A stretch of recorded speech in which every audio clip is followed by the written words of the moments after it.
Buongiorno e benvenuti a questa edizione del nostro telegiornale. Vediamo subito i titoli. Prima lo spintone e poi il raid punitivo, individuati grazie ai social gli autori dell'aggressione in una discoteca di Catania. Appalti pubblici e mazzette ad Agrigento. Nell'inchiesta c'è anche un filone catanese scarcerato a Lesci, considerato a capo della banda che gestiva il giro di Tangenti. La Regione dice no ai distallatori privati e boccia il progetto WeBuild e stanzierà propri fondi per realizzarli. Catania lotta alla sosta selvaggia, a Piazza Lanza tante le auto bloccate con le ganasce o portate via con il carro attrezzi. L'opera dei pupi in corsia negli ospedali di Ragusa e Siracusa per allegrare i piccoli pazienti. Calcio, Palermo in campo nel turno preliminare play-off contro la Juve Stabia. Ai siciliani serve la vittoria per passare il turno. Per il Messina, gara di ritorno dello spareggio salvezza con il Foggia. Al Catania brucia l'eliminazione con il Pescara, ma già si pensa al futuro.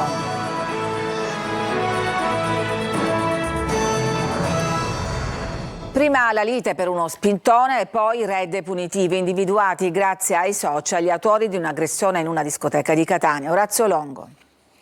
Quando il social diventa strumento di indagine, usano Facebook, Instagram e TikTok non per registrare balletti o pubblicare selfie, ma per individuare ed eseguire una misura cautelare nei confronti di due persone. La polizia di Catania, su disposizione della procura distrettuale, ha sottoposto all'obbligo di dimora e di presentazione giornaliera in commissariato, con divieto di allontanamento notturno dalla propria abitazione, due giovani di 26 e 27 anni ritenuti gli autori di un'aggressione avvenuta in una discoteca il 21 aprile del 2024.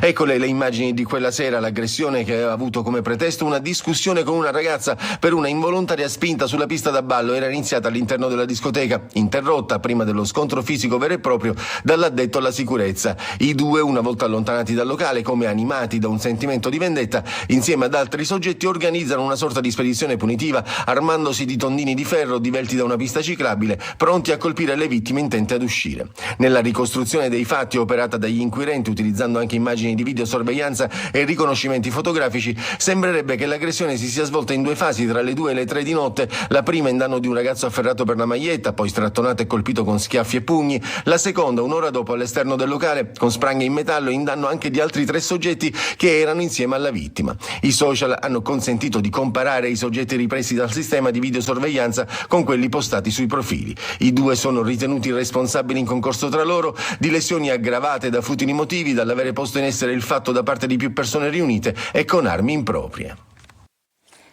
Altra spedizione punitiva a Paternò, in provincia di Catania, nei confronti di un trentenne nordafricano che avrebbe seguito alcune ragazze minorenni e ne avrebbe aggredito alcune molestandole. Le vittime si sono messe in salvo entrando in un negozio, ma per l'uomo è scattato poi un raid punitivo da parte di una decina di cittadini che lo hanno cercato, rintracciato, accerchiato e colpito con schiaffi e pugni. La spedizione punitiva è stata interrotta dai carabinieri. Durante l'intervento un militare è rimasto ferito.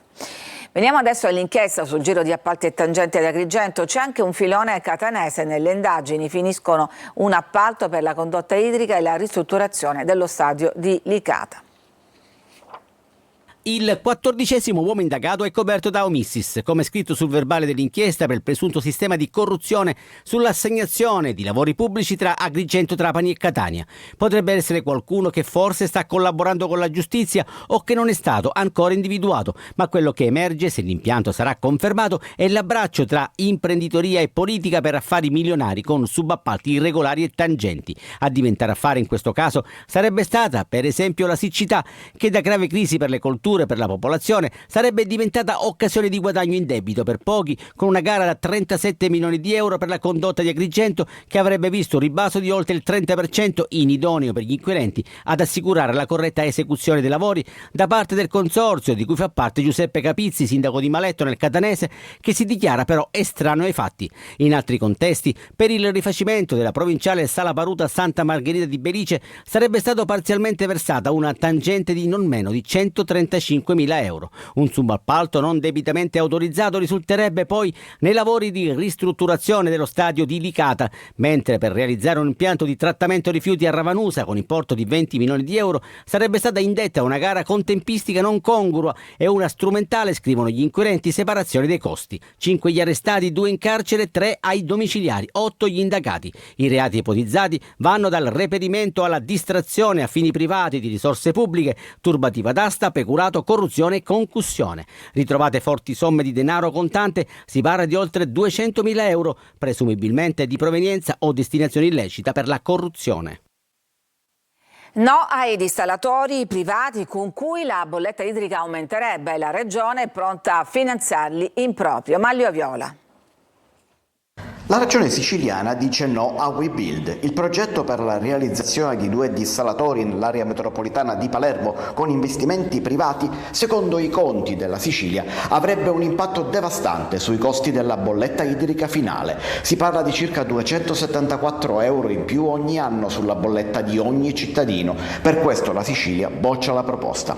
Il progetto di realizzazione di 2 dissalatori nell'area metropolitana di Palermo deve servire popolazione per 839.000 abitanti, per i quali la portata di produzione d'acqua deve essere fra i 600 e i 1000 litri al secondo. Il progetto WeBuild invece ha una capacità 3 volte superiore, con una produzione prevista di 3.000 litri al secondo e un investimento complessivo di 875 milioni. Gli oneri di esercizio degli impianti sarebbero stati a carico della Regione per un totale di 230 milioni di euro annui fra ammortamento dell'investimento, energia elettrica e tasse. Il totale sarebbe stato di oltre 5 miliardi in 30 anni, in più i costi di distribuzione, e tutto sarebbe finito nella bolletta idrica dei siciliani. La Regione invece procederà con la propria gara per la realizzazione di 2 impianti più piccoli per un valore di 180 milioni.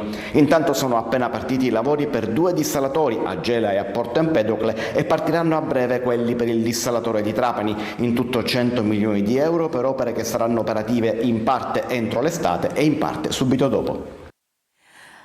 Ad Agrigento adesso, dove è crollato un muro, faceva parte del cantiere del polo universitario, nessun ferito, ma alcune persone hanno dovuto lasciare le proprie abitazioni. Davide Sardo.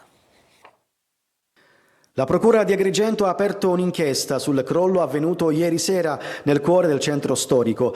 A cedere intorno alle 20 è stata una porzione dell'ex ospedale civile di via Atenea, oggi cantiere per la futura sede dell'Università di Palermo.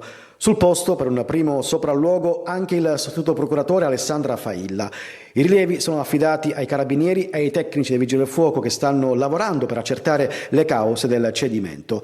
Il boato ha fatto tremare il centro storico e scatenato il panico tra residenti e turisti. Fortunatamente non si registrano feriti. Il cantiere era vuoto al momento del crollo. Secondo alcuni abitanti della zona, gli operai avevano lasciato l'area intorno alle 14, solo poche ore prima del disastro. I danni più gravi si registrano in alcune abitazioni adiacenti, con 2 B&B e una casa vacanza evacuati per precauzione.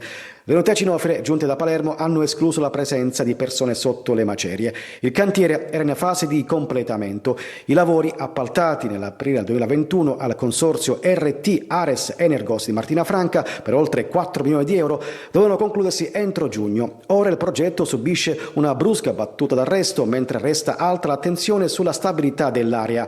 Via Atenea resta chiusa al traffico. Va avanti la lotta contro la sosta selvaggia che ha fatto tappa a Piazza Lanza a Catania. Tante le auto bloccate con le ganasce portate via con il carro attrezzi. Tonino De Mana.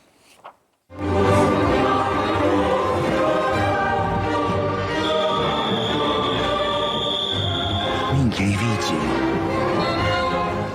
Papà, ma che cosa sono i vigili?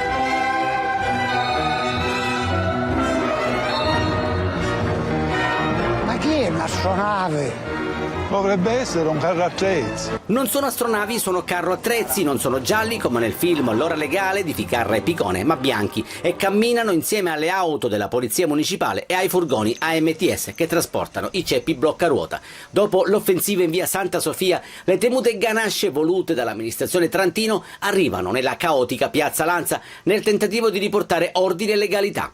I mezzi in divieto di sosta vengono verbalizzati e bloccati, gli altri, specie negli incroci e negli attraversamenti pedonali vengono portati via direttamente con il carro attrezzi. Destinazione l'autorimessa di via Plebiscito. In piazza Lanza raccogliamo lo sfogo dei catanesi. Non ci sono parcheggi, non c'è niente, noi un abuso secondo me. No, che al comune ci servono soldi e noi spostiamo. Prima di provvedere a fare multe, mettere ganasce o carri attrezzi o altre cose, devono provvedere a dei parcheggi. Lei ha lasciato la macchina in doppia fila perché? Perché non ci sono stalli per disabili a Piazza Lanza?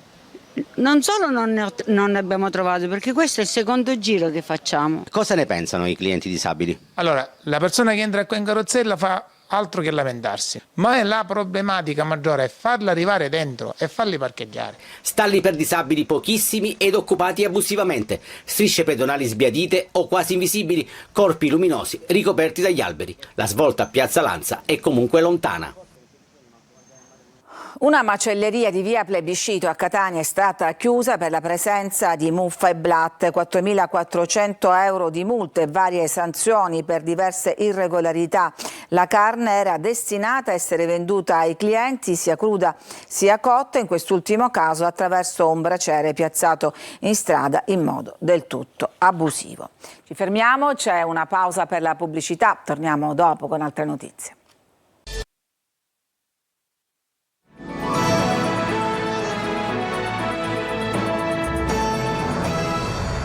Caltanissetta il concerto della banda musicale della Polizia per celebrare i 400 anni dall'apparizione di San Michele Arcangelo. Rita Cinardi.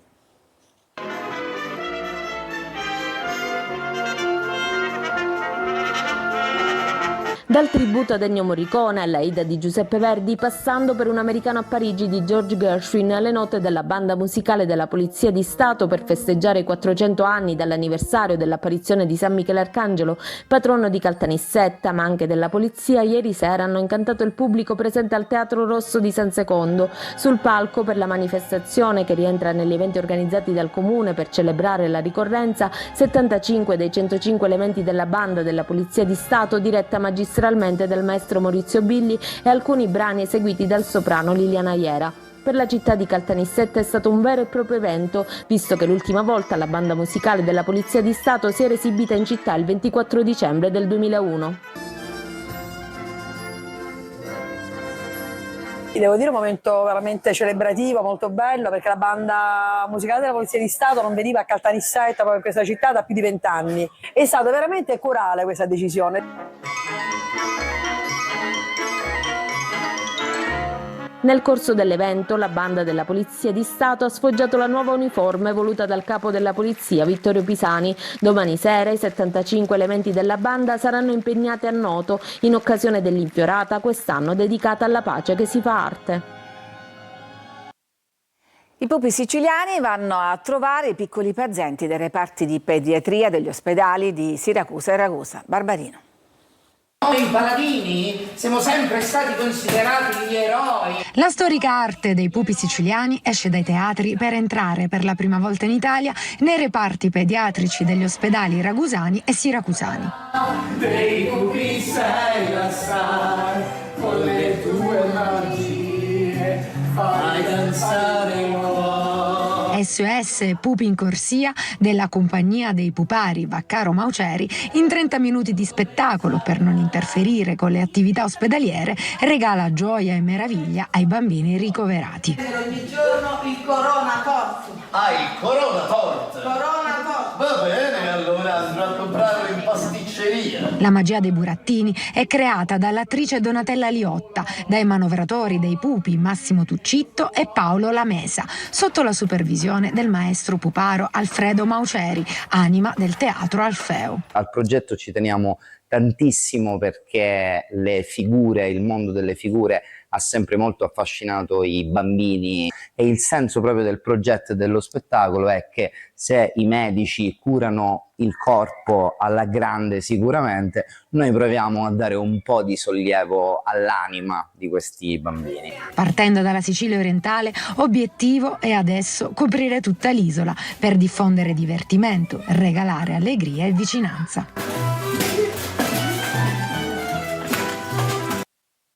Ci fermiamo, c'è ancora una pausa e poi la pagina sportiva con due siciliane, Palermo e Messina, fra poco in campo.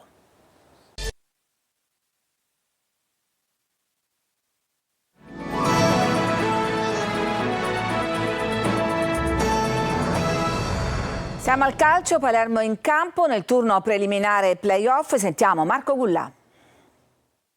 Ancora non è finita, poi so benissimo che